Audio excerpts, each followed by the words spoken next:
নমস্কার। আপনারা যারা এসেছেন, আপনাদের অমূল্য সময় উপেক্ষা করে আপনারা আমাদের ডাকে সাড়া দিয়েছেন, আমরা আপ্লুত।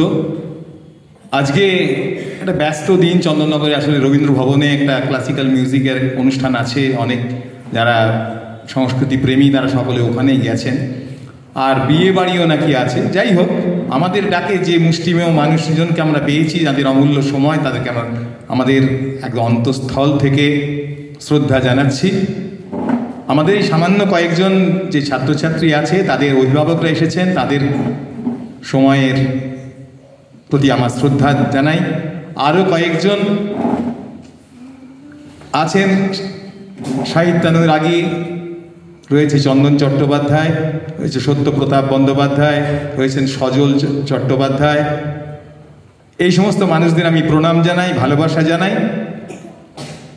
আমরা প্রত্যেক বছর এই আবৃত্তির একটা ছোট অনুষ্ঠান করি, প্রত্যেক বছর একটাই করি আমরা এই জানুয়ারি ফেব্রুয়ারি মাসে। একক, দ্বৈত, সমবেত এরকম আবৃত্তি থাকে। আর আমরা একজন কবির উপস্থিতিতে এই আবৃত্তিগুলো পরিবেশন করি। প্রত্যেক বছরই আমাদের বিভিন্ন কবির সঙ্গে পরিচয় ঘটে, তাদের সঙ্গে আলাপ হয়।